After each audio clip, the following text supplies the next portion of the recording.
నమస్కారం. ప్రేక్షకులందరికీ శుభోదయం. ఈనాటి శుభయోగం శీర్షికన మంగళవారం సందర్భంగా ఆంజనేయ స్వామి ఆరాధనలో ఉన్నటువంటి రహస్యాలను పరిశీలిద్దాం. ఆంజనేయ స్వామిని మంగళవారం రోజు పూజించే సమయంలో తమలపాకులతో ఆంజనేయ స్వామిని పూజించడం ద్వారా, సింధూరంతో పూజించడం ద్వారా ఆంజనేయ స్వామి విశేషమైన అనుగ్రహానికి ప్రతి ఒక్కరూ సులభంగా పాత్రులు కావచ్చు. అయితే దీని వెనుక ఒక అంతరార్థం దాగి ఉంది. ఆంజనేయ స్వామి లంకానగరంలో సీతమ్మ వారిని దర్శనం చేసుకొని శ్రీరామచంద్రమూర్తి దగ్గరకు వచ్చినప్పుడు అక్కడ ఉన్నటువంటి వానరులందరూ చుట్టూ ఉన్నటువంటి చెట్ల ఆకులు, తీగలు, వాటితో పాటుగా నాగవల్లి అంటే తమలపాకులని ఆంజనేయ స్వామి మెడలో వేశారు. అప్పటి నుంచి ఆంజనేయ స్వామికి తమలపాకులంటే ఎంతో ప్రీతిపాత్రమైంది. అంటే సీతమ్మ వారి జాడ తెలిసిన శుభక్షణాన వానరులు ఆంజనేయ స్వామి వారికి తమలపాకుల దండలు అలంకరించారు కాబట్టి ఆంజనేయ స్వామికి తమలపాకుల దండ అంటే ఎంతో ప్రీతిపాత్రం. అలాగే ఆంజనేయ స్వామి సహజంగా ఉగ్రత్వాన్ని కలిగి ఉంటాడు. ఆయనలో ఉన్నటువంటి ఉగ్రత్వాన్ని తగ్గించి శాంత రూపంలో మనల్ని అనుగ్రహించడానికి కూడా ఆంజనేయ స్వామి వారికి తమలపాకుల దండను సమర్పించాలి. అలాగే సీతమ్మ వారు పాపిట సింధూరం ధరించిందని, అది రామచంద్రుల వారి ప్రీతి కోసమని తెలుసుకున్న ఆంజనేయ స్వామి వారు ఒళ్ళంతా సింధూరం రాసుకుంటాడు. అయితే ఆ సింధూరం రాలిపోతూ ఉంటే ఆ సింధూరంలో కొద్దిగా నువ్వుల నూనె కలుపుకొని శరీరానికి రాసుకుంటాడు. అందువల్ల గంగ సింధూరంలో నువ్వుల నూనె కలుపుకొని ఆ గంగ సింధూరాన్ని ఆంజనేయ స్వామి వారి విగ్రహానికి కానీ చిత్రపటానికి కానీ బొట్లులాగా అలంకరించినట్లయితే ఆంజనేయుడి విశేషమైన అనుగ్రహం కలుగుతుంది. అలాగే శ్రీరామచంద్రమూర్తి అవతార పరిసమాప్తి సమయంలో గంధమాదన పర్వత ప్రాంతాల్లో అరటి తోటల్లో ఆంజనేయ స్వామి వారు తపస్సు చేసుకుంటున్నారు. ఆ సమయంలో శ్రీరామచంద్రమూర్తి ఆంజనేయ స్వామి దగ్గరకు వచ్చి, నీకు ఎంతో ప్రీతిపాత్రమైనటువంటి అరటి తోటలలో నువ్వు తపస్సు చేసుకుంటూ అరటి పండ్ల మీద ఏమాత్రం ఆసక్తిని ప్రదర్శించకుండా నిగ్రహాన్ని కలిగి ఉన్నావు కాబట్టి నీకు ఎవరైతే అరటి పండ్లు నైవేద్యంగా సమర్పిస్తారో వాళ్ళు నీ అనుగ్రహంతో పాటు నా అనుగ్రహం కూడా పొందుతారని శ్రీరామచంద్రమూర్తి ఆంజనేయ స్వామితో పలుకుతాడు. అందుకే ఆంజనేయ స్వామి సంపూర్ణ అనుగ్రహంతో పాటుగా శ్రీరామచంద్రమూర్తి అనుగ్రహం కూడా కలగాలంటే ఆంజనేయ స్వామి వారికి అరటి పండ్లు సమర్పించాలి. అలాగే శని దోష తీవ్రతను తగ్గింపజేసుకోవటానికి శనికి ప్రియమైనటువంటి మినుములను రుబ్బి వడల్లాగా తయారు చేసి ఆ వడమాల ఆంజనేయ స్వామి వారికి మంగళవారం సమర్పించాలి. అలా సమర్పించినట్లయితే శని దోషాలు తొలగింపజేసుకొని శని భగవానుణ్ణి సులభంగా ప్రసన్నం చేసుకోవచ్చు. అలాగే ఆంజనేయ స్వామి వారి వాహనం ఒంటె. అందుకే మనకి ఉష్ట్రారూఢాయ వీరాయ మంగళం శ్రీ హనుమతే అంటూ కీర్తిస్తాం. పంపాతీర విహారాయ గంధమాదనమాసినే అంటూ కూడా ఆంజనేయ స్వామి వారిని కీర్తిస్తాం. ధ్వజదత్తుడు అనేటటువంటి భక్తుడికి ఆంజనేయ స్వామి ఒంటె వాహనం మీద దర్శనం ఇచ్చారు. పంపాతీరంలో ప్రతిరోజు కూడా ఆంజనేయ స్వామి వారు సేతు ప్రదక్షిణం చేస్తూ ఉంటాడు. ఆ సేతు ప్రదక్షిణం చేయడంతో పాటుగా పంపాతీరంలో విహరించడానికి, అక్కడ ఇసుక తిన్నెల మీద సులభంగా సంచరించడానికి ఒంటెను తన వాహనంగా చేసుకున్నాడని మనకు పురాణాల్లో చెప్పడం జరిగింది. కాబట్టి ఆంజనేయ స్వామి వారి వాహనం ఒంటె కాబట్టి ఒంటెను అధిరోహించినటువంటి ఆంజనేయ స్వామి వారిని ఆరాధన చేసినట్లయితే మనోధైర్యాన్ని, స్థైర్యాన్ని పెంపొందింపజేసుకోవచ్చు. ఆంజనేయ ఆరాధనలో ఉన్నటువంటి రహస్యాలను తెలుసుకుంటూ అసాధ్య సాధక స్వామిన్ అసాధ్యం తవ కింవద రామదూత కృపా సింధో మత్కార్యం సాధయ ప్రభో అనే శ్లోకాన్ని మంగళవారం నాడు జపించుకున్నట్లయితే ఆంజనేయ స్వామి అనుగ్రహం వల్ల ఎలాంటి క్లిష్ట పరిస్థితుల్లో ఉన్నప్పటికీ ఆ క్లిష్ట పరిస్థితులు అధిగమించి విశేషమైన శుభ ఫలితాలు సిద్ధింపజేసుకోవచ్చు.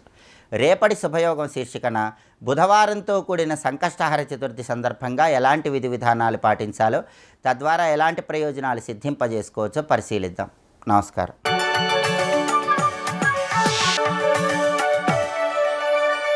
నందకిశోర నవనీత చోర నాద విహార శ్రీధర నందకిశోర నవనీత చోర నాద విహార శ్రీధర.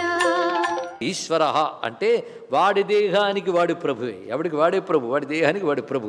అలా ఆ దేహానికి ప్రభువు అయినటువంటి ఆత్మ ఎవడైతే ఉన్నాడో వాడు ఈ సూక్ష్మ శరీర తాదాత్మ్యంతో కర్మలు పోగు చేసుకుని ఈ వాసనలు మూట కట్టుకుని ఆ వాసనలకు అనుగుణంగా మరో శరీరంలో ప్రవేశిస్తాడు. ఆ తర్వాత మరో శరీరంలో వెళ్తాడు. ఇది యాతాయాతం. మొదటిది ఆప్నోతి, రెండవది ఉత్క్రామతి, కలిపి సంయాతి అన్నాడు ఇక్కడ.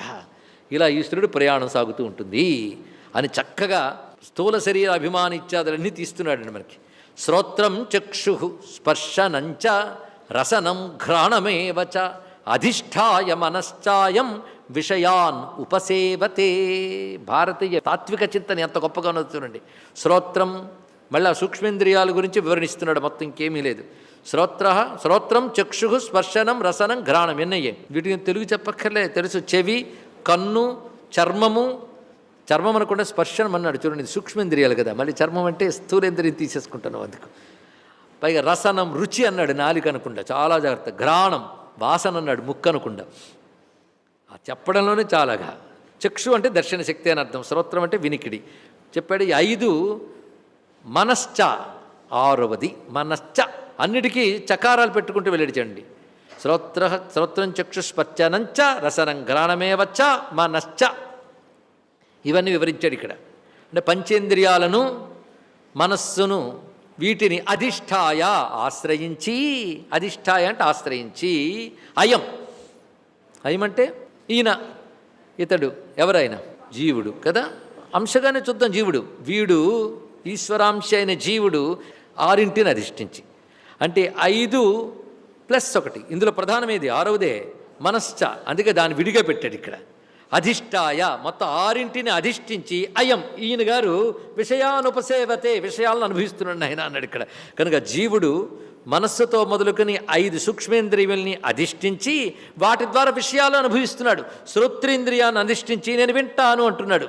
చక్షురింద్రియాన్ని అధిష్ఠించి చూస్తానంటున్నాడు. కనుక ఇదన్నీ అధిష్ఠించడానికి మనస్సుని ప్రధాన ఆలంబనగా తీసుకుని ఈ 5తో కలిసి విషయాన్ అంటే వీటికి అందినవి. వీటికి అందేవేంటి? శబ్ద స్పర్శ రూపరసగంధాలు. అందుకే విషయం కూడా అలాగే. శ్రోత్రం శబ్ద, చక్షు రూప, స్పర్శనం శబ్ద స్పర్శ రూప రసగంధములు. అలాగే చెప్పడి, శబ్ద స్పర్శ రూపరసగంధములు అనుభవిస్తూ ఉంటాడు. దేని అధిష్ఠించి? మనశ్చ. అన్నిటినీ అధిష్ఠించిన మనస్సు ప్రధానం. అంటే ఒక ఆయన వచ్చి సింహాసనం మీద కూర్చుని తన దగ్గరున్న బంటల చేత అన్నీ తెప్పించుకుంటున్నట్లు ఆ ఈశ్వరాంశైన జీవుడు మనస్సును అధిష్ఠించి ఇంద్రియాలతో కలిసి విషయాలను అనుభవిస్తూ ఉంటాడు ఇక్కడ. కనుక భోక్త అని ఎందుకన్నారు ఇప్పుడు తెలిసింది కదా. ఇది విన్నాను, తిన్నాను, ఇది చూశాను, అది చూశాను అనమాట. ఆఖరికి ఎందుకున్నావరా అంటే తినడానికి, వినడానికి, చూడడానికి. ఎందుకురా ఇవన్నీ? బ్రతకడానికి. బ్రతకడం ఎందుకురా? ఇవి తినడానికి. అంతే. కనుక తినడానికి బ్రతకడం, బ్రతకడానికి తినడం, ఇలా కొట్టుకుపోయాడు వీడు. మొత్తం వచ్చింది సమస్య అంతే. ఎందుకురా బతుకుతున్నావు? చావడానికి. ఎందుకురా చావడం? మళ్ళీ బతకడానికి. ఇంతే ఇక్కడ. కనుక చచ్చే కొరకు బతుకుతారు కొందరు, చావడం వరకు బతుకుతారు, చచ్చిన తర్వాత మళ్ళీ బతుకుతారు, పుడతారు. ఇక్కడ ఈ తిరుగుళ్ళన్నీ దేనివల్ల వస్తున్నాయి? ఈ అధిష్ఠించిన వాడే. ఎవడవాడు? అయం. అయం అయం అనే మాటలో గొప్ప చూడు. మనస్సు కాదు, మనస్సుతో ఇంద్రియాలతో ఆశ్రయించిన తాదాత్మ్యం చెందిన అయంగాడే. ఈ అయం ఎవడు? వీటించి విడదీయి. అయం ఆత్మా బ్రహ్మ మహావాక్యంలోకి తీసుకెళ్తుంది. అయం ఆత్మా బ్రహ్మ. వీటించి అయాన్ని తీసేస్తే బ్రహ్మమే ఉంటుంది. అయం దీంతో కలిపితే ప్రపంచం, అయం దానితో కలిపితే ప్రపంచం. దీనితో కలుపు అంటే వాడు కూర్చున్నాడు కానీ కుర్చీ వాడు వేరేగా. కానీ మనస్సు అధిష్టాయ అంటే మనస్సు అనే కుర్చీలో కూర్చున్నాడు, కూర్చోగానే ఇంత మారిపోయాడండి. అలా మనం కూడా ఈ మనస్సు ఇంద్రియాలనే కుర్చీలో కూర్చోగానే ఇంక ఈ ప్రపంచం తెగ తిరుగుతాం. ఇలా తిరుగుతూ మళ్ళీ ఇక్కడ సీన్ అయిపోగానే మళ్ళీ ఇవన్నీ మూట కట్టుకుని, టెంట్ కొందరు వేసుకుని మూట కట్టుకున్నట్లుగా ఈ మనస్సు ఇవన్నీ మళ్ళీ మూట కట్టుకుని పైన వేసుకుని మరో దాంట్లోకి వెళ్ళి అక్కడ టెంట్ వేస్తాడు. ఇక్కడ ఇలా తిరుగుతున్నాడు. ఇక్కడ వీటితోనే అయిపోతుంది. ఇక్కడ ఈ అయం అనేది ఎప్పుడు తెలుసుకుంటామో. అయితే ఈ అయమాత్మా బ్రహ్మ అనే జ్ఞానం కలిగిన వాళ్ళు ఉంటారు. వాళ్ళు ఇందులో ఉన్నా మోహితులు కారు. ఉత్క్రామంతం స్థితం వాపి భుంజానం వా గుణాన్వితం విమూఢాః నాను పశ్యంతి జ్ఞానచక్షుషః. ఉత్క్రామంతం స్థితం వాపి భుంజానం వా గుణాన్వితం. ఉత్క్రామంతం శరీరం వదులుతున్నప్పుడు, స్థితం వాపి స్థితుడై ఉన్నప్పుడు, భుంజానం వా గుణాన్వితం త్రిగుణాలతో కూడియున్నటువంటివి అనుభవిస్తూ ఉన్నప్పుడు మూఢులు ఆ చైతన్యాన్ని తెలుసుకోలేరు అన్నారు. ఎందుకు తెలుసుకోలేరు? ఈ పనులు ఎంగేజ్ అయిపోయాడు. అంటే పుట్టడం, పోవడం, ఉండడం, వాటిలో గుణములు అనుభవించుతూ ఉండడం కదా, తను ఏమిటో తెలుసుకోవట్లేదు. సుఖపడుతున్నంతసేపు సుఖిని అనుకుంటున్నాడు, దుఃఖపడుతున్నప్పుడు సేపు దుఃఖిని అనుకుంటున్నాడు, చూస్తున్నప్పుడు చూస్తున్నాను అనుకుంటున్నాడు, వింటున్నప్పుడు వింటున్నాను అనుకుంటున్నాడు. కానీ వింటున్నప్పుడు చూస్తున్నప్పుడు నాను అనేటటువంటి వాడెవడో ఆలోచించలేదు. వీడు ఆలోచించి కూడా బతికేశాడు. ఇక్కడ సుఖదుఖాలు అనుభవిస్తున్నాను, దానికి అతీతంగా నేను ఉన్నాను ఊహే రాలేదు వాడికి. వీడితో కలిసి అలా వెళ్ళిపోతున్నాడు, మనం చెప్పినట్టు మేకలతో కలిసిపోయిన సింహపిల్లలాగా. అలాగే ఈ మూకతో కలిసిపోయి వెళ్ళిపోయాడు. విషయా విమూఢా, వాళ్ళు విమూఢులు, విమూఢులే నా అనుపశ్యంతి, అతన్ని అనుసరించి చూడట్లేదు. అనుసరించి అన్నప్పుడు నేను చూస్తున్నాను, నేను వింటున్నాను, నేను అనుసరించి వెళ్ళగలిగితే అయ్యంగాడు తెలుస్తాడు ఇక్కడ. ఆ అనుపశ్యంతి లేకుండా, అలాగే పోనీ నీకు తెలియదు, శాస్త్రం గురువు సహాయం తీసుకుని చూడు, నీ గురించి అన్వేషించు, అది లేదు. అనుపశ్యంతి శాస్త్రం యొక్క సహాయంతో, గురువాక్య సహాయంతో నీ తత్వాన్ని నువ్వు తెలుసుకుంటే అనుపశ్యంతి. లేదా వీటన్నిటిలో అనుస్యూతముగా విడవకుండా కదులుతున్న ఐటమ్ ఉంది. ఏది? నేను చూస్తున్నాను, నేను వింటున్నాను, నేను సుఖపడుతున్నాను, నేను దుఃఖపడుతున్నాను, నేను చూస్తున్నాను, నేను వింటున్నాననేవి ఇంద్రియాలు, నేను సుఖపడుతున్నాను, నేను దుఃఖపడుతున్నానది మనస్సు. ఇలా నేను వాటితో కలిపేసుకున్నావే, విడిగా చూడు. చూడమన్నా నువ్వు చూడలేవు. అందుకే నిన్ను విమూఢాహ అన్నారు. విమూఢులు చూడలేరు. అసలు ఎవరు చూడలేరా? పశ్యంతి జ్ఞానచక్షుష, జ్ఞానచక్షుష్ ఉన్నవాళ్ళు మాత్రమే చూడగలరు. అంటే ఇందులో ఉన్నా తెలుసుకోగలరు ఎవరంటే జ్ఞాననేత్రం ఉన్నవాళ్ళు తెలుసుకోగలరు. అలాగే అయం ఆత్మ బ్రహ్మ అయినప్పటికీ అయం మనశ్చ అధిష్టాయ, అయం మనస్సుల్ని వాటి అధిష్ఠించి వీటితోనే తిరుగుతూ ఈ శరీరం నుంచి ఆ శరీరంకి మారుతోంది గనక అయం యొక్క అసలు స్వరూపం తెలియాలంటే జ్ఞానం అనే నేత్రం కావాలయ్యా అన్నాడు ఇక్కడ. ఆ జ్ఞాన నేత్రం ఎలా వస్తుందంటే అంజనం పెట్టు, గురువిచ్చిన వివేకం అని అంజనం పెట్టు, అది ఇస్తాడాయన. అజ్ఞాన తిమిరాంధస్య జ్ఞానాంజన శలాకాయ చక్షురున్మీలితం ఏన తస్మై శ్రీ గురవే నమః. గురువు అందుకున్నాడు, అంజనం పెడతాడు, నువ్వు ఒకటి తలదించేస్తావు, వినవు, విసుక్కుంటావు, పోతావు. ఆయన పెడతాడు, పెడితే నువ్వు ఇచ్చిన వివేకంతో గ్రహిస్తావు. ఇక్కడ జ్ఞానాంజన శలాకయ, వాడు జ్ఞాన చక్షుషా, వాడు జ్ఞాననేత్రంతో చూస్తాడయ్యా అన్నాడు. మిగిలిన వాళ్ళ చూడరు సరికదా, అది లేదే లేదంటారు. నేను బ్రహ్మం ఎలా అవుతానండి మరీ చెప్తాడు ఈయన. నేను సుఖపడుతున్నా దుఃఖపడుతున్నా శరీరంతో అంతే, నేను బ్రహ్మం ఎలా అవుతాను అంటట్టు వాడు. స్వస్తి.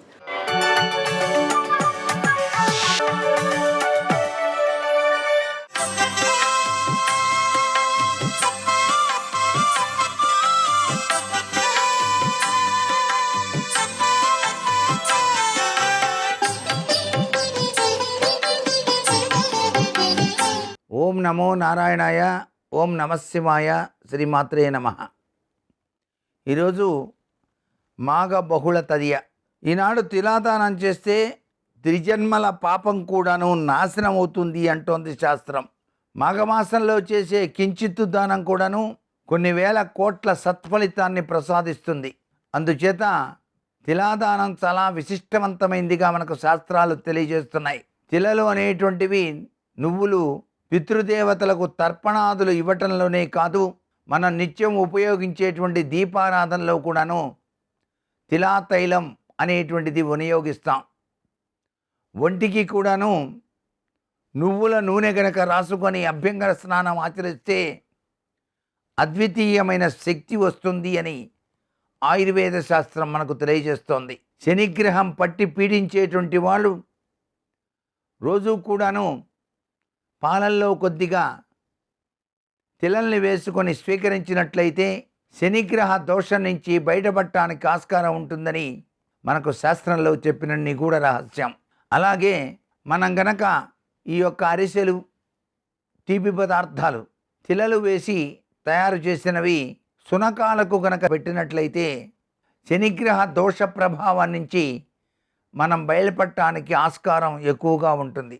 అలాగే గోమాతకు బెల్లం నువ్వులు కలిపి ఉండగా చేసి ఆహారంగా గనక కొన్ని తినిపించినట్లయితే, ప్రదక్షిణం చేసినట్లయితే సకల ముక్కోటి దేవతా స్వరూపిణి అయినటువంటి ఆ గోమాత మనకు పట్టినటువంటి గ్రహచార రీత్యా సంభవించే ఉపద్రవాల నుంచి బయటపడేందుకు సహకరిస్తుంది సుమా అని కూడా మనకు శాస్త్రవచనం.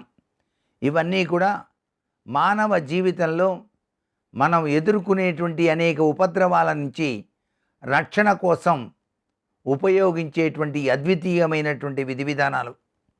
అంతేకాకుండా పరమేశ్వరుని తిలాభిషేకం చేసినట్లయితే అనారోగ్య లక్షణాల నుంచి వెనువెంటనే బయటపడటానికి కూడా ఆస్కారం ఉంది. అందుకే నువ్వులతో కూడా అభిషేకం చేస్తారు కొందరు పరమేశ్వరునికి.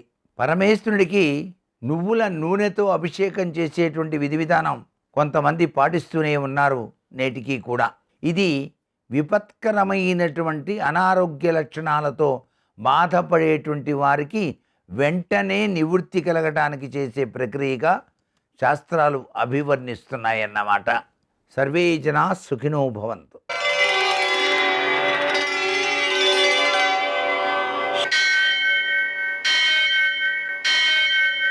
సహస్రశీరుషం దేవం విశ్వాక్షం విశ్వశంభువం విశ్వం నారాయణం దేవమక్షరం పరమం పదం విశ్వతః పరమాం నిత్యం విశ్వం నారాయణగుం హరిం విశ్వమేవేదం పురుషస్తద్విశ్వముపజీవతి పతిం విశ్వస్యాత్మేశ్వరం శాశ్వతం శివమచ్యుతం నారాయణం మహాజ్ఞేయం విశ్వాత్మానం పరాయణం.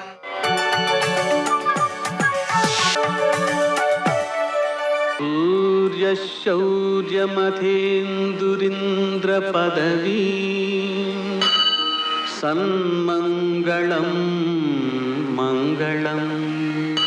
మర్కటేశ మహోత్సాహ సర్వశోక వినాశన శత్రూను సంహర మాం వృక్షశ్రియం దాపయ మే ప్రభువో.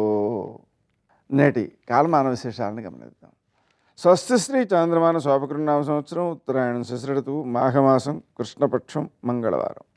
సూర్యోదయం 6:39 సూర్యాస్తమయం 6:18 తిథి తదియ రాత్రి 1:52 వరకు.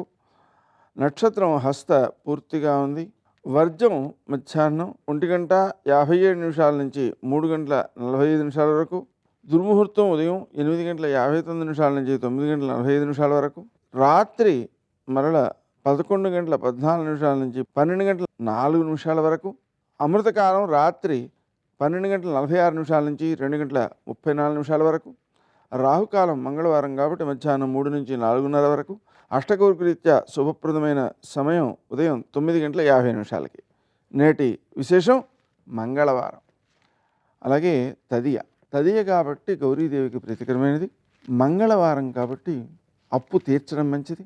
శ్రీ గణేశ రుణం చింది అనే మంత్రాన్ని జపించుకోవడం, రుణహర్తృ గణేశ స్తోత్రం, రుణహర్తృ నృసింహ స్తోత్రం, రుణమోచక అంగారక స్తోత్రం పారాయణ చేసుకోవడం మంచిది. ఆ విధంగా చేయడం ద్వారా త్వరితంగా అప్పులు తీరేటువంటి అవకాశం లభిస్తుంది. మంగళవారం రోజు కాబట్టి దీనికి జయవారం అనే పేరు. మనం హనుమంతునికి పూజ చేయడం, ఆకు పూజ లేదా సింధూరవ పూజ, హనుమాన్ చాలీసా 11 సార్లు కానీ 108 సార్లు కానీ పారాయణ చేయడం, అప్పాలు 21 నివేదన చేయడం, హనుమంతునికి ప్రదక్షిణాలు చేయడం, ఇవన్నీ కూడా విజయాన్ని కలిగించేటువంటి అంశాలు. నేటి ఆణిముత్యాలు.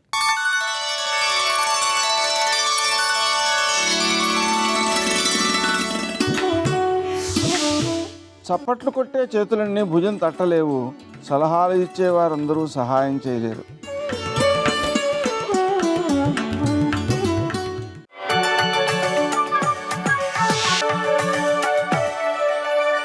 అదివో అల్లదివో శ్రీహరివాసము 10,000 శేషుల పడగలమయము.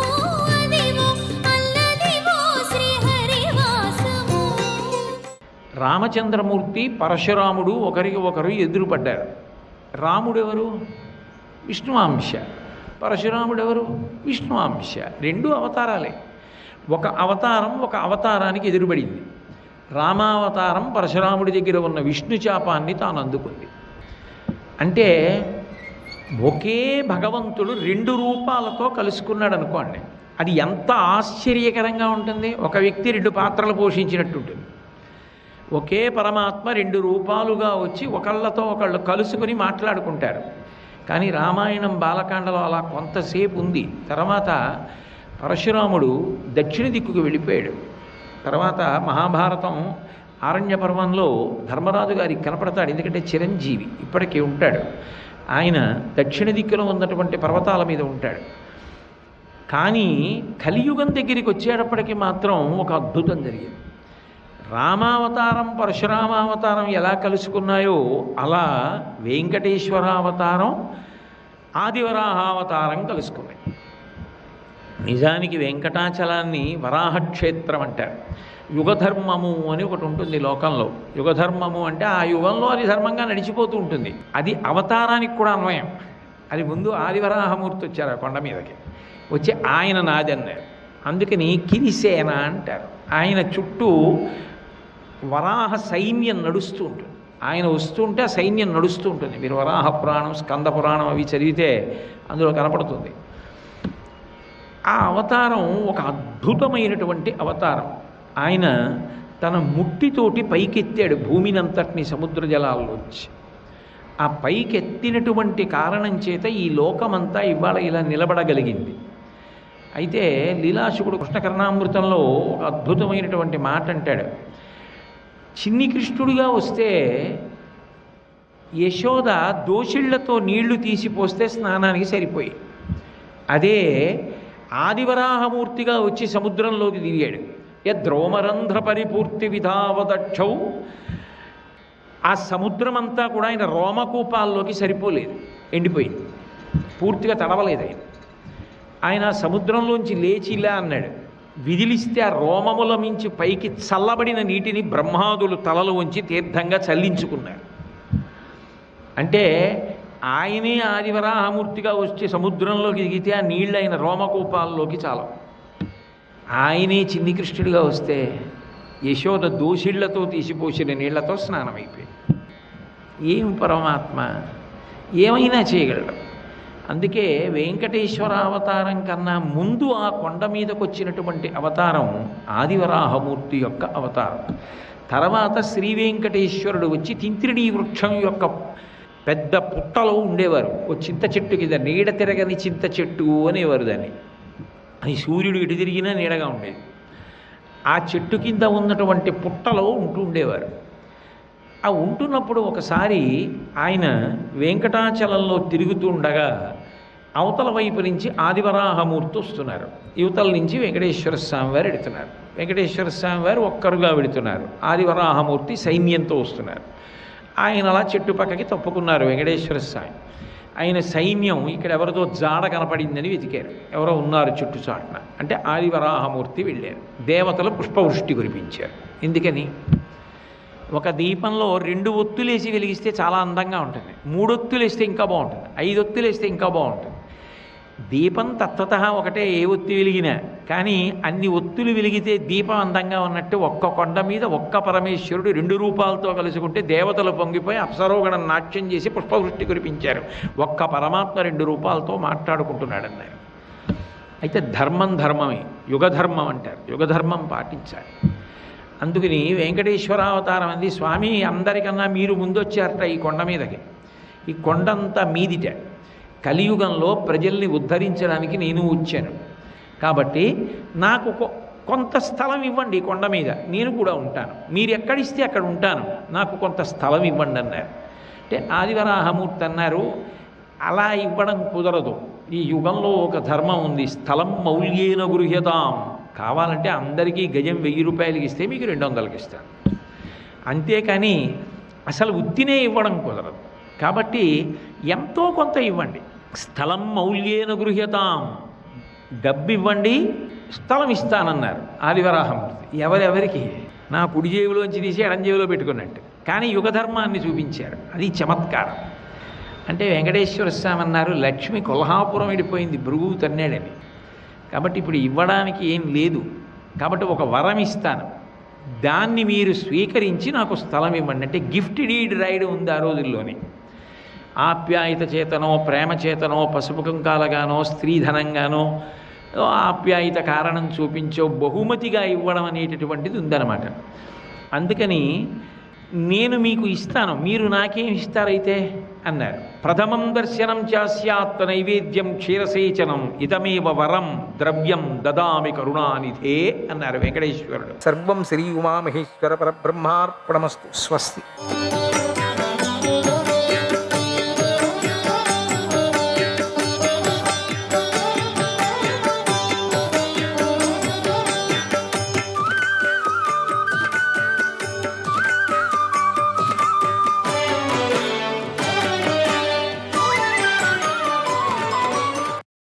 సంజయుడు ధృతరాష్ట్రుడికి ఇలా చెప్పాడు, ఓ మహారాజా, అలా సాత్యకి ద్రోణుణ్ణి కృతవర్మను మొదలైన వీరులందరినీ జయించాడు.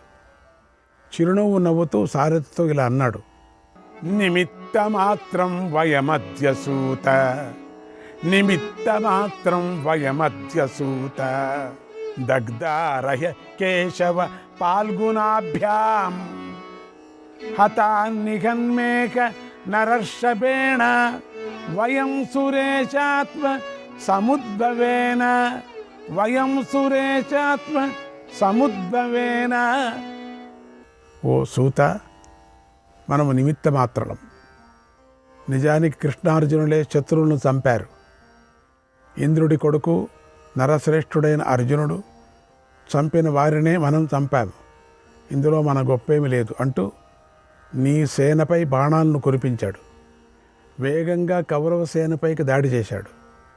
సాత్యకి తెల్లని గుర్రాలతో నీ సైన్యంలోకి చొచ్చుకొని పోయాడు. ఆ సాత్యకిని చూసి నీ వారు ఎవరూ అడ్డగించలేకపోయారు. అప్పుడు సుదర్శనుడు ఎంతో బలవంతంగా సాత్వికిని అడ్డగించాడు. వారిద్దరి మధ్య దారుణమైన యుద్ధం జరిగింది. సాత్వికి పదునైన బాణాన్ని ప్రయోగించి సుదర్శనుడి తలను త్రెంపేశాడు. అది పూర్వం ఇంద్రుడు బలాసురుడి తలను ఖండించినట్లుగా ఉంది. అలా సాత్వికి సుదర్శనుని యుద్ధంలో చంపి ఎంతో ఆనందించాడు. తన బాణాలతో నీ సేనను అడ్డగిస్తూ అందరినీ ఆశ్చర్యం కలిగిస్తూ తన రథంపై అర్జునుడు వెళ్ళిన దారిలోనే వెళ్ళసాగాడు. కంటికి కనిపించిన శత్రువులను బాణాలతో చంపేస్తున్నాడు. అలా సాత్యకి గొప్ప పరాక్రమాన్ని ప్రదర్శించాడు. ఆ పరాక్రమాన్ని చూసి అక్కడ ఉన్న నీ యోధులు అందరూ సాత్యకిని పొగిడారు అన్నాడు సంజయుడు. శ్రీకృష్ణాయ పరమాత్మనే 119వ అధ్యాయం. సంజయుడు ధృతరాష్ట్రుడికి ఇలా అన్నాడు: ఓ మహారాజా, ధీమంతుడు మహాత్ముడైన సాత్యకి యుద్ధభూమిలో సుదర్శుడిని వధించాడు. తన సారథితో ఇలా అన్నాడు: నాయన, ద్రోణుడి సేన సముద్రం వంటిది. యోధులకు దానిని తాకటం చాలా కష్టం. జలాసంధుడి సేన రాక్షసుల్లాగా చుట్టుముట్టి ఉంది. దాన్ని ఇప్పుడు మనం దాటేశాం. ఇక మిగిలిన సేన చిన్న నదిలాగా ఉంటుంది అని నేను అనుకుంటున్నాను. ఇందులో నీళ్లు తక్కువగా ఉంటాయి. ఇక దాటటం మనకు తేలిక అవుతుంది. అందుచేత రథాన్ని నిర్భయంగా నడిపించు.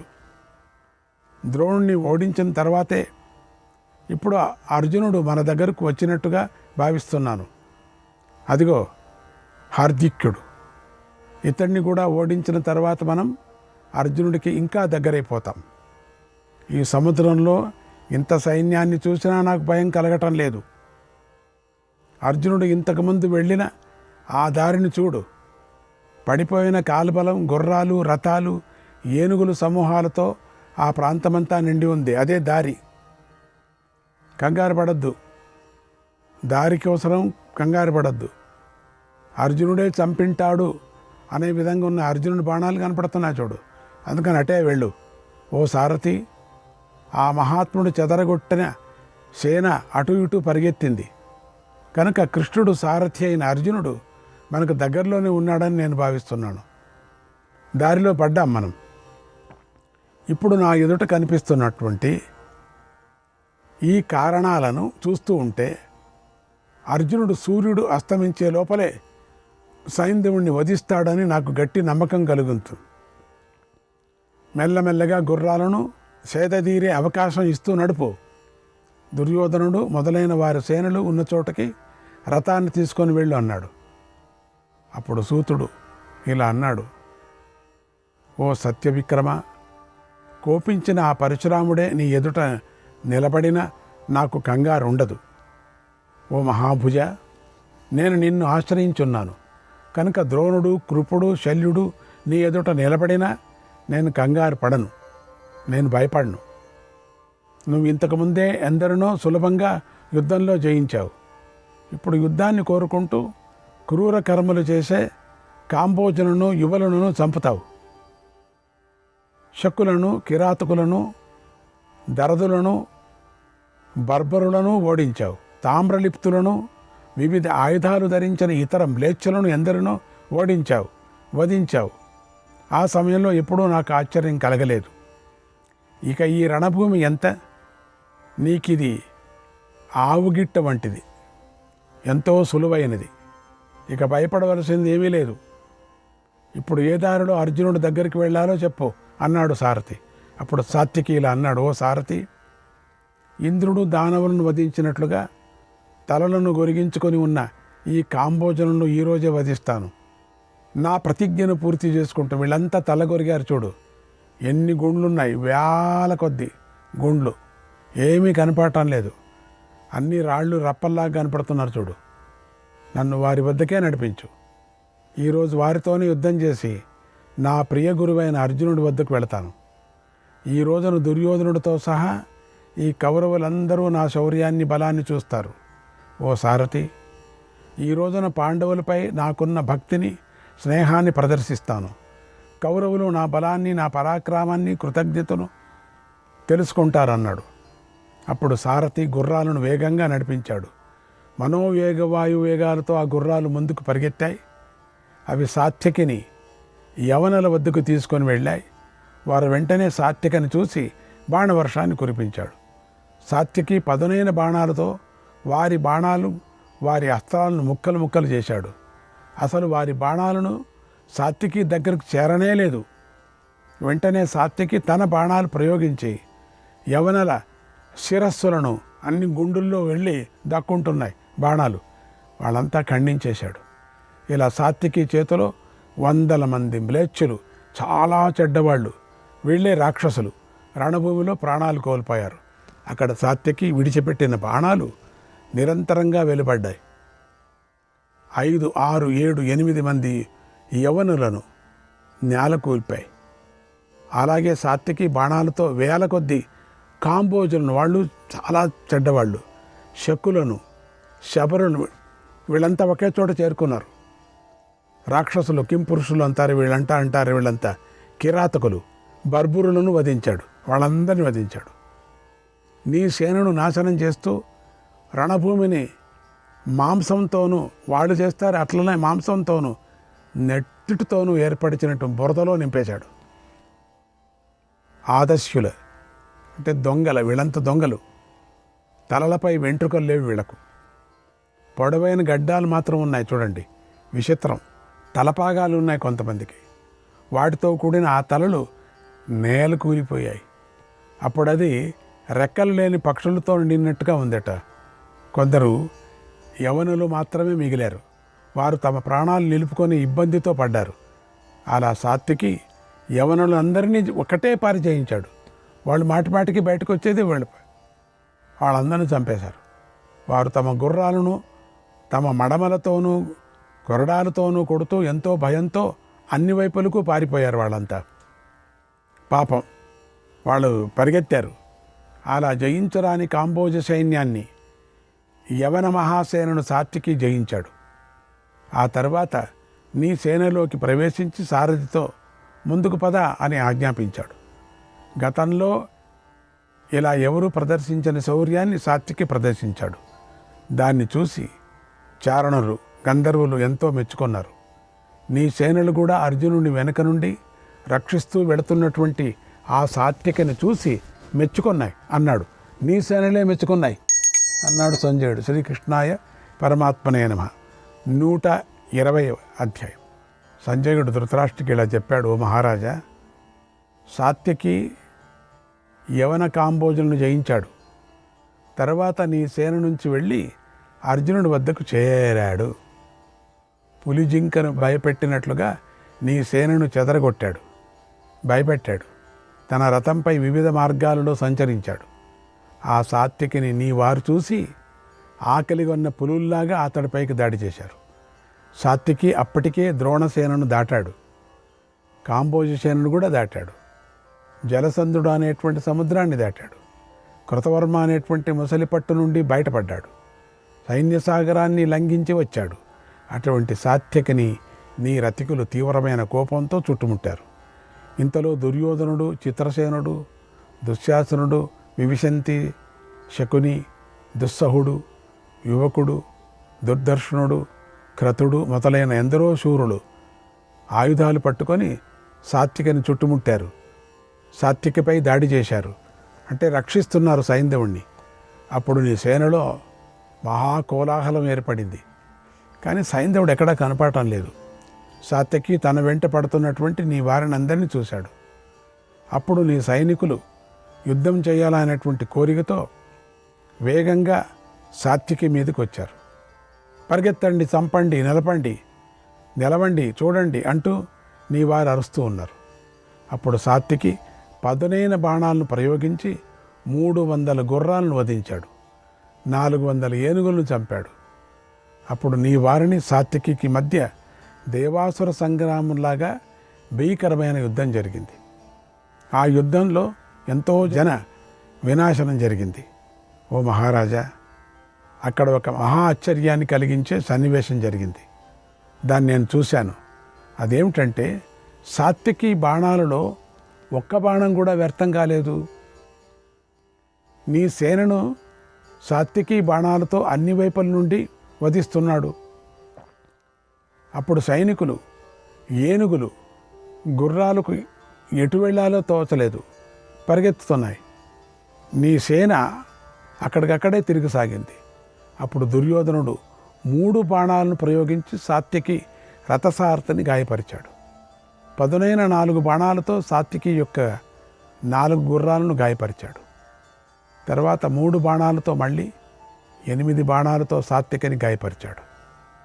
ఇంతలో దుశ్శాసనుడు 16 బాణాలను సాత్యకిపై ప్రయోగించాడు. శకుని 25 బాణాలను, చిత్రసేనుడు 5 బాణాలను ప్రయోగించి సాత్యకిని గాయపరిచారు. దుస్సహుడు 15 బాణాలను సాత్యకి రొమ్ముపైకి ప్రయోగించాడు. అలా సాత్యకి బాణాలతో గాయపడి కూడా వారందరినీ 3 బాణాలతో గాయపరిచాడు. సాత్యకి అతి ఘోరమైన యుద్ధం చేశాడు. అప్పుడు నీ కుమారుడి రథాన్ని గుర్రాలు యుద్ధభూమి నుండి మరో చోటుకి తీసుకొని పారిపోయాయి. తర్వాత నీ కుమారుడు 100 కొద్ది సైనికులు దుర్యోధనుడి రథాన్ని పారిపోవటాన్ని చూసి వారు కూడా పారిపోయారు. వారిపై సాత్యకి తీక్షణమైన బాణాలు ప్రయోగించాడు. అలా సాత్యకి 1000 కొద్ది ఉన్న నీ సేనను అంతటినీ పారదొడాడు. వేగంగా అర్జునుడి రథం దగ్గరకు బయలుదేరాడు. ఆ సాత్యకిని చూసి నీ సేనలు అతన్ని చూడనట్లుగా వేరే పనిలో పడిపోయారు. వాళ్ళంతా కొందరు వేరొకరితో యుద్ధం చేస్తున్నట్లు నటించారు, మరికొందరు ముఖం తిప్పుకొన్నారు. తం శరానా దదానంచ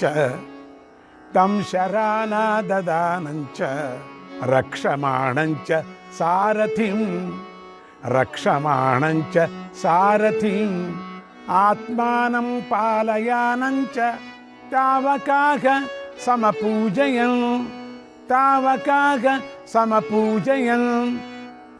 సాత్యకి బాణాలను పట్టుకొని సారథిని రక్షిస్తూ తనను తాను రక్షించుకోవటాన్ని చూసి నీ వారంతా అభినందించారు అన్నాడు సంజయుడు. శ్రీకృష్ణాయ పరమాత్మనే నమః. 121, 122 అధ్యాయాలు. ధృతరాష్ట్ర మహారాజుతో సంజయుడు ఇలా అంటున్నాడు. మహారాజా, పారిపోయిన యోధులందరూ నీ కుమారుడి ఆజ్ఞ ప్రకారం మళ్ళీ ప్రతిజ్ఞలు చేశారు, యుద్ధం చేయటానికి వచ్చారు. 1000 మంది పర్వతీయ శూరులు రాళ్లతో సాత్యకిని ఎదిరించారు. అందుకని రాళ్ళు తీసుకొచ్చారు అటు వీళ్ళు. రాళ్ళు రప్పలతో యుద్ధం. అప్పుడు వారి మధ్య అతి ఘోరమైన యుద్ధం జరిగింది. సాత్యకి వారందరినీ తన పదునైన బాణాలతో చంపేశాడు. అంతే, అయిపోయింది వాళ్ళ కథ. నీ సేనకు సాత్యకి వివిధ రథికులందరినీ సంహరిస్తూ కనిపించాడు. నీ సేనలు సాత్యకి రథాన్ని విడిచిపెట్టి దుశ్శాసనుడితో సహా ద్రోణసేన వైపుకు పరుగు తీశాయి,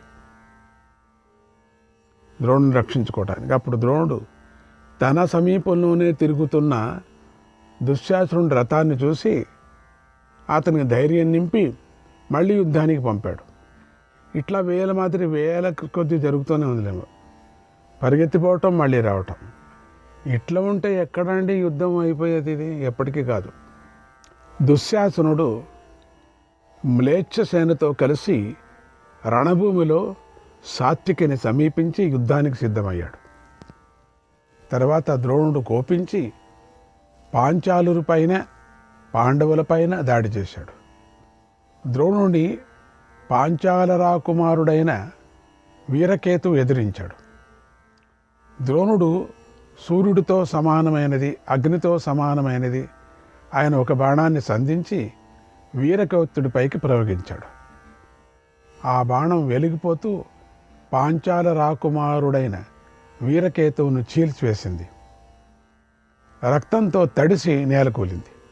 అప్పుడు వీరకేతువు రథం మీద నుండి వేగంగా నేల మీద పడ్డాడు. తొందరగా పడ్డాడు. పడుతూనే కాసేపు నిల్చున్నాడు, మళ్ళీ పడ్డాడు. అప్పుడే అనుకుని మళ్ళీ యుద్ధం కాస్తాడేమో అనుకొని. కానీ సోదరుని మరణానికి చిత్రకేతువు, సుధన్వుడు, చిత్రవర్మ, చిత్రరథుడు దండిగున్నారులేండి అనేవారు ఎంతో బాధపడ్డారు. కొనాకు మరణించాడు. ఈ నలుగురు 4 వైపుల నుండి ద్రోణుని చుట్టుముట్టారు.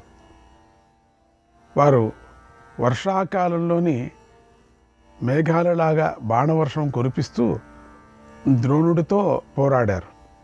ఒక్కసారిగా దాడి చేశారు. అనేక విధాలుగా ద్రోణాచార్యుని హింసించారు. అప్పుడు ద్రోణుడు కోపించి పదునైన బల్లాలతో వారి శిరస్సులను పూలు కోసినట్లుగా ఖండించాడు. వారు మరణించటాన్ని చూసి దృష్టద్యుమ్నుడు కన్నీరు కార్చాడు. ఎంతో కోపించి ద్రోణుని రథంపైకి దాడి చేశాడు. మంచి వాళ్ళందరినీ చంపేశాడు ద్రోణుడు. ఆ ఇద్దరు యమకం మొదలైన ఎన్నో విచిత్ర యుద్ధ కళలను ప్రదర్శిస్తూ బాణాలతో యుద్ధం చేసుకున్నారు. శరీరాన్ని గాయపరుచుకున్నారు. ద్రోణుడు పాండవులను, పాంచాలను ఓడించి మళ్ళీ తన వ్యూహం వద్దకు వచ్చి నిలబడ్డాడు. ఇక అప్పుడు పాండవ సేనలు యుద్ధభూమిలో ద్రోణుడితో యుద్ధం చేయాలని ఉత్సాహపడలేదు. ఎందుకంటే అందరూ ధర్మరాయ మనవాళ్ళందరూ పోయారు. పాపం అన్నాడు సంజయుడు. శ్రీకృష్ణాయ పరమాత్మనే నమః. 123, 124, 125 అధ్యాయాలు. సంజయుడు ధృతరాష్ట్రుకి ఇలా చెప్పాడు. ఓ మహారాజా, దుశ్శాసనుడు సాత్వికిని ఎదిరించాడు. వర్షించే మేఘంలాగా 1,00,000 బాణాలను సాత్వికి మీదకు కురిపించాడు. సాత్వికి కూడా దుశ్శాసనుడిపై విజృంభించాడు. అప్పుడు దుశ్శాసనుడికి 100 కొద్ది బాణాలు గుచ్చుకున్నాయి. దుశ్శాసనుడు ఎంతో బాధపడసాగాడు. అప్పుడు దుర్యోధనుడు పరిస్థితి చేయి దాటిపోతుందని గమనించాడు. సాత్వికతో యుద్ధం చేయమని త్రిగర్తులను ఆజ్ఞాపించాడు. ఆ త్రిగర్తులు 3,000 మంది ఉన్నారు. 3,000 మంది ఆ మహారథులు సాత్వికి దగ్గరకు వచ్చి ఎదిరించారు. వారిలో 500 మంది ఒకేసారి సాత్వికి మీద దాడి చేశారు. సాత్వికి ఆ 500 మంది యోధులను చంపేశాడు. 500 మందిని ఒకేసారి చంపేశాడు. సాత్వికి విషసర్పాల వంటి బాణాలతో మరో 500 మంది యోధులను వధించి మెల్లగా అర్జునుడి రథం వైపు వెళ్ళాడు. ఇంతమంది వధిస్తూనే అర్జునుడి దగ్గరికి రాగలడు. అంత ఉంది ఆ వ్యూహం. దీని మధ్యలో చాలా జరుగుతాయి అక్కడ. అలా వెళుతున్నటువంటి సాత్వికిని నీ కొడుకైన దుశ్శాసనుడు అడగించాడు. సాత్వికి కోపించి ఆ దుశ్శాసనుడిని చంపాలని అనుకున్నాడు. కానీ ఇంతలో సాత్వికి భీముడి ప్రతిజ్ఞ గుర్తుకొచ్చింది. అందుచేత అవకాశం లభించిన సాత్వికి దుశ్శాసనుడిని చంపలేదు. ఎందుకంటే నేనుగా చంపేది, భీముడు ప్రతిజ్ఞ చేశాడు కదా. అవకాశం ఉండింది, సాత్వికి చంపడానికి సిద్ధంగా దుర్యోధనుడు పోవాల్సిందే. కానీ వదిలేశాడు. ఆ దుశ్శాసనుడు చంపాల్సిందే. ఆ సమయంలో ఇద్దరు దొరికారులేండి. శ్రీకృష్ణాయ పరమాత్మనే నమః.